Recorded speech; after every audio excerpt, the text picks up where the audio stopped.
ప్రస్తుతం మనతో పాటు బీజేపీ నాయకురాలు ఉన్నారు.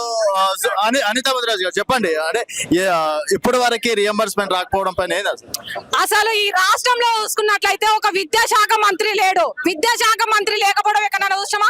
అది ఒక కేబినెట్ పదవి. అలాంటి పదవి లేకుండా ఈ యొక్క రేవంత్ రెడ్డి ఏం చేస్తున్నాడని మేము హెచ్చరిస్తున్నాం.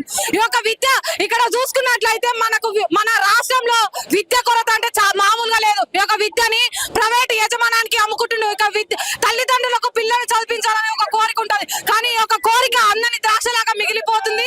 ఈ యొక్క కార్పొరేట్ విద్యా సంస్థలకు ఈ రోజు అమ్ముకోవడం జరుగుతుంది. మేము ఒక్కటే హెచ్చరిస్తున్నాం, నీకు ప్రభుత్వం నడపనికి చేత కాకపోతే ఈ ప్రభుత్వం గద్దె నుండి దిగిపో, వేరే ఒక ముఖ్యమంత్రి ఎక్కుతాడు. కానీ నువ్వు ఈ రోజు చూసుకున్నట్లయితే 3 సంవత్సరాలు నిండొస్తుంది, కానీ ఈ రోజు నీ అభివృద్ధి పథంలో రాష్ట్రం నడుస్తలేదు. ఇక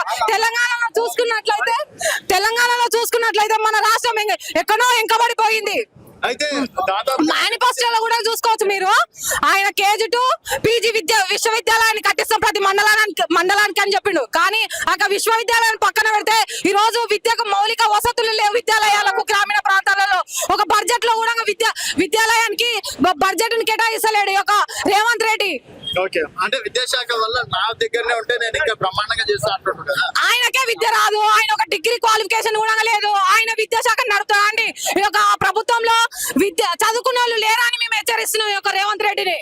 మీ జిల్లానే కదా రేవంత్ రెడ్డి గారు? మా జిల్లానే అయ్యుండి మా జిల్లా పరువు తీసుండు రేవంత్ రెడ్డి. ఒక కోరిక ఉంటది, కానీ ఈ యొక్క కోరిక అందని ద్రాక్షలాగా మిగిలిపోతుంది.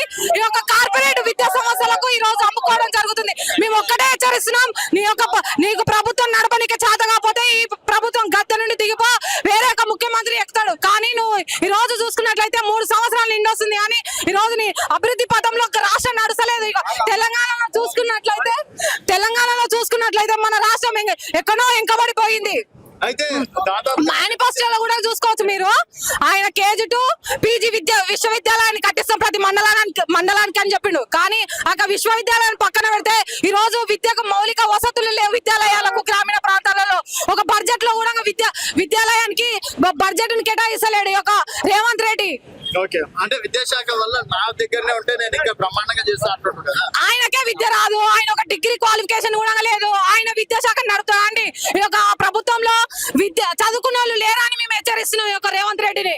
ఓకే, మీ జిల్లానే కదా రేవంత్ రెడ్డి గారు? మా జిల్లానే అయ్యుండి మా జిల్లా పరువు తీసుండు రేవంత్ రెడ్డి.